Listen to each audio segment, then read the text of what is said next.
इसके बाद मेरी मुलाकात कारी मोहम्मद रफ़ीक साहब से हुई, कारी अनीशा साहब हैं उनसे हुई। तो उन्होंने मुझे कहा कि आपने जितनी ज़िंदगी कुफर में गुजारी, जितनी ज़िंदगी आपने कोशिश की मुसलमानों को कादियानी बनाने की, तो अब आप कोशिश करें कि कादियानियों को मुसलमान बनाएं। तो मैंने कहा हज़रत बिल्कुल ठीक है, सारी ज़िंदगी ख़त्म नबूवत के लिए वक़फ़ करता हूँ, तो आज के बाद यही काम होगा। तो अल्हम्दुलिल्लाह अकाबरीन की दुआओं से, बुज़ुर्गों की दुआओं से इसी साल 2014 के अप्रैल में मैं कश्मीर गया। वहाँ पे मेरी कुछ कादियानियों से गुफ्तगू हुई। पहले भी उनकी कहीं चल रही थी, मगर मेरे सामने उस वक़्त 48 कादियानी मौजूद थे जिन्होंने अपने कबूल इस्लाम का ऐलान किया, और उनकी फैमिलियाँ अलहदा हैं जिन्होंने कबूल इस्लाम किया। उसके बाद मैं यहाँ आया, यहाँ से मैं चला गया हैदराबाद। वहाँ पे मैं 5 दिन रहा। मेरी वहाँ पे मुख्तलिफ़ कादियानियों से गुफ्तगू होती रही। तो अल्हम्दुलिल्लाह वहाँ पे 7 कादियानियों ने कबूल इस्लाम किया। अभी बड़ी ईद आने वाली है, आप लोग कुर्बानी के बारे में सोच रहे होंगे। पिछली बड़ी ईद का एक छोटा सा वाक़या बयान करता हूँ। ये लाहौर का शहर है मुग़लपुरा, यहाँ पे एक इलाका है गाज़ियाबाद लारेक्स कॉलोनी, वहाँ पे मेरी सिस्टर रहती हैं, बड़ी ही कट्टर कादियानी है। तो बड़ी ईद वाले दिन मुझे उन्होंने फ़ोन किया, मेरे बहनोई ने। तो मुझे कहने लगे, मैंने फ़ोन उठाया, मैंने कहा जी हेलो। कहने लगे ओ सरकारी मुसलमान। मैंने कहा जी भाईजान, यार आज ख़ानदान के कुछ लोग इकट्ठे हुए हैं, तो आप ऐसा करें हमारे घर आ जाएं, आज मैंने आपका मौलवी पुणा उतारना है। मैंने कहा भाईजान आज बड़ी ईद है, बच्चों को सैर वगैरह के लेके जाना है शाम को, कर लें। कहने लगे नहीं आज सारे इकट्ठे हुए हैं, तो वो कह रहे हैं जी उसको बुलाएं आज। मैंने कहा अच्छा चलें ठीक है। मैंने घर वालों से कहा, मैंने कहा जी आज हम शाम को सैर पे नहीं जा रहे, तो एक कादियानी ने बुलाया है, वहाँ चलते हैं। तो वो कहने लगे हर वक्त जब देखें अब आपके सर पे एक ही सवार है भूत, कादियानियत कादियानियत। अब जब कादियानियत छोड़ दी है, मैंने कहा कादियानी को छोड़ा है, कादियानियों को नहीं छोड़ा अभी, इंशाल्लाह उनको मुसलमान करके छोड़ना है। तो बहरहाल ये तो हो नहीं सकता था कि अब कादियानी बुलाए और मैं ना जाऊं। तो मैंने बच्चों से कहा, मैंने कहा अच्छा आप ऐसा करो, मिर्ज़े को उठाओ, डिक्की में बंद करो गाड़ी की। अब एक बात बता दूं, ये ना सोचिएगा मैंने घर में उसको कहीं बांधा हुआ है। मिर्ज़े से मुराद है मिर्ज़े की किताबें उठाओ और गाड़ी में रखो। तो मैंने मिर्ज़े की किताबें उठाई, डिक्की में बंद किया उसको, तो मुग़लपुरा चला गया। वहाँ पे बैठे सारे लोग इकट्ठे थे, रिश्तेदार। उन्होंने बहनोई को आगे लगाया था, गुफ्तगू शुरू हुई।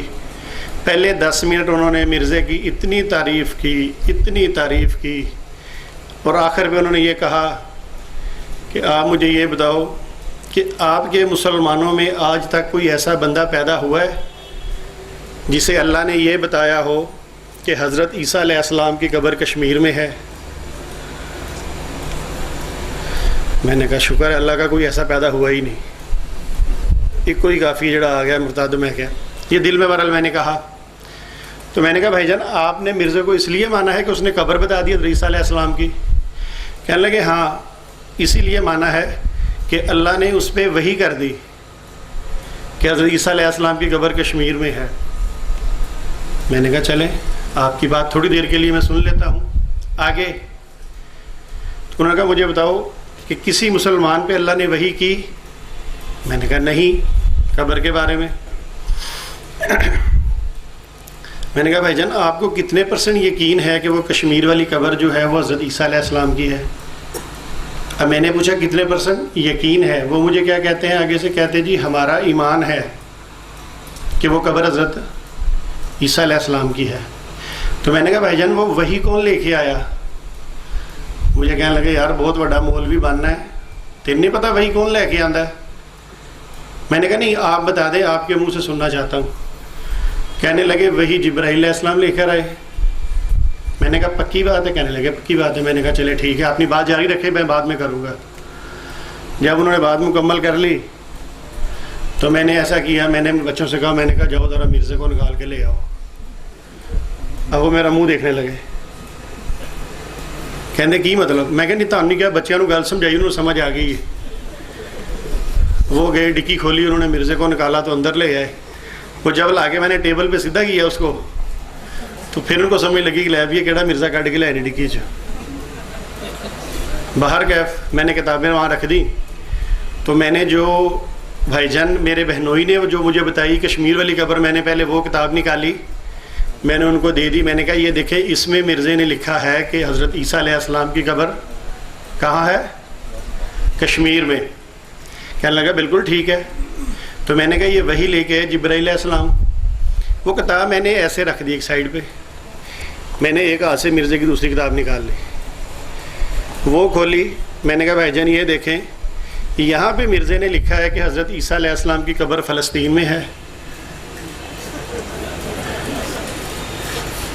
मैंने कहा यहाँ लिखा है कश्मीर, यहाँ लिखा है फ़लस्तीन। अच्छा ये तो मुझे आपने बताया कि यहाँ पे वही लेके आए जिब्राइल अलैहिस्सलाम। अच्छा यहाँ पे कौन वही लेके आया? अब उन्होंने वो परेशान हो गए कि यार ये माजरा क्या है। मैंने कहा मैं बताता हूँ, आपको नहीं पता। मैंने कहा ये वही टिची टिची लेके आया था।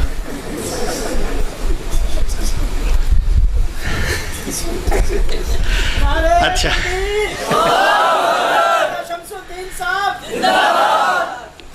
थोड़ी देर ये बात ख़त्म हुई, मैंने तीसरी किताब निकाल ली।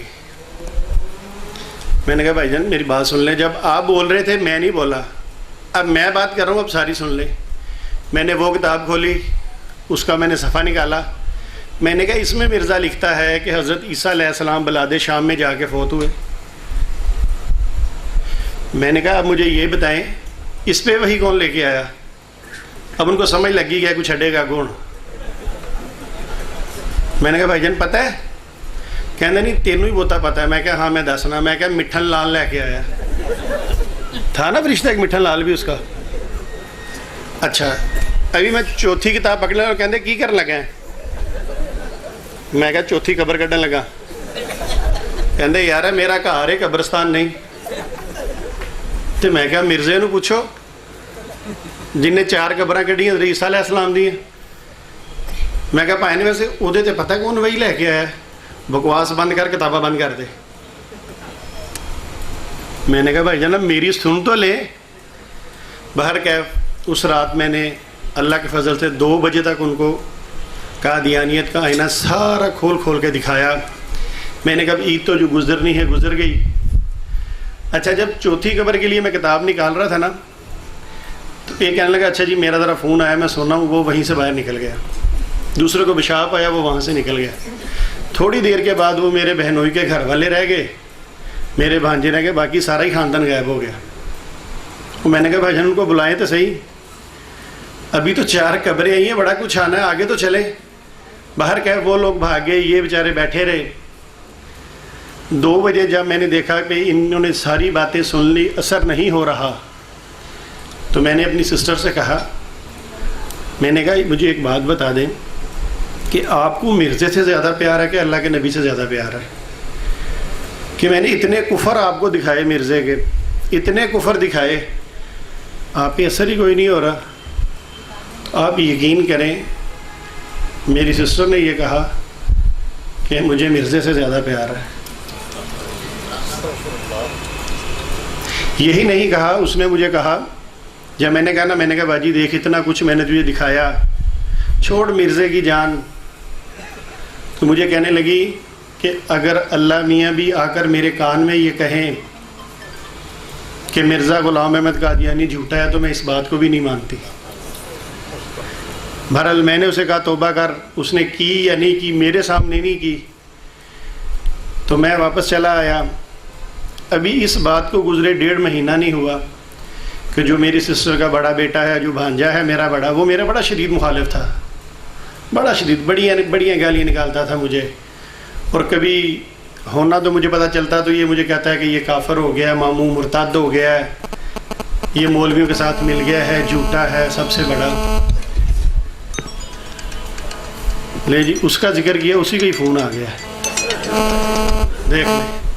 अच्छा बाहर क्या, मैंने सोचा, मैंने कहा इस बच्चे को मैंने अल्हम्दुलिल्लाह एक दफ़ा दावत ज़रूर देनी है। एक दिन मैंने उसको फ़ोन किया, पहले दुआ की अल्लाह ताला से कि या अल्लाह सिर्फ दीन इस्लाम के लिए उसे फ़ोन करने लगा हूँ और कोई मेरा मकसद नहीं है, तो तू मेरी मदद फरमा।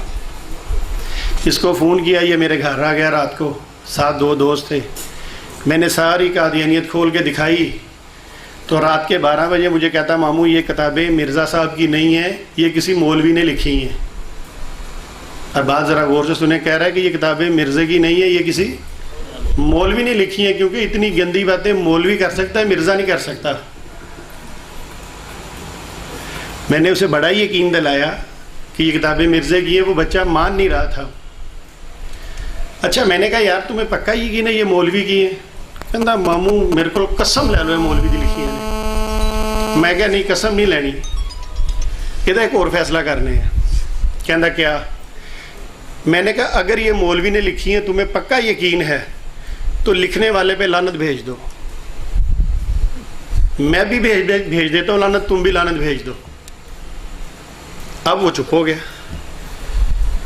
मैंने कहा अब क्या हुआ है? चंगा फसाया या मैनू तुसी अज। मैं क्या तू कह रहे हैं मैं कसम खा के कहना किताबां मौलवी दी लिखियां ने ते लानत भेज मौलवी ते, भेजदा क्यों नहीं? कहता हो सकता मिर्जा ही देना होण किधरे।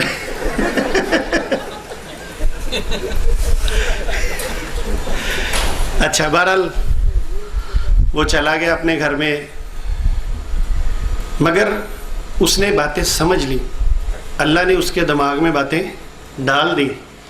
अच्छा, अगले दिन गया, वहाँ से वो एक कादियानी मुरब्बी के घर में गया, वहाँ से वो 2 जिल्दें लेके आया, ला के साथ अपनी बीवी को लेके मेरे घर आ गया शाम को।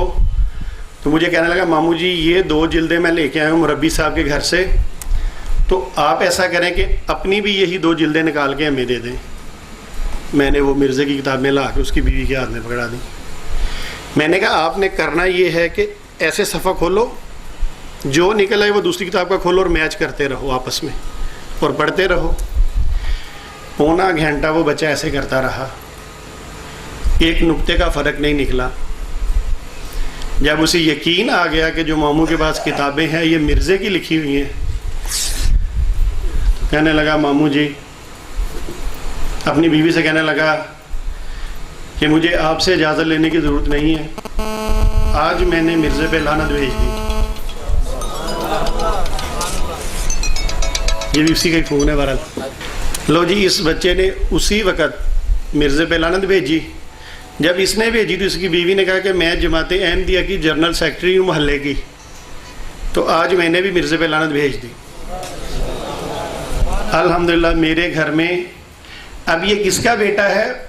उसी मेरी सिस्टर का बेटा है जो कहती कि अल्लाह भी मेरे कान में कहे तो मैं नहीं मानती।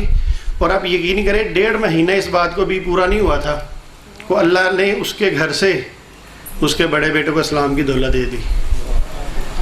इसके बाद छोटे की बारी आई। उसने कहा मामू ऐसा है कि मैं तो चनाब नगर लाइब्रेरी के अंदर जाऊंगा, वहाँ पे बैठूंगा लाइब्रेरी के अंदर, आप मुझे कॉल करेंगे, मैं किताब खोलूँगा, उसका सफ़ा खोलूँगा, आपको बताऊँगा, आप मुझे वो हवाला पढ़ के सुनाएंगे।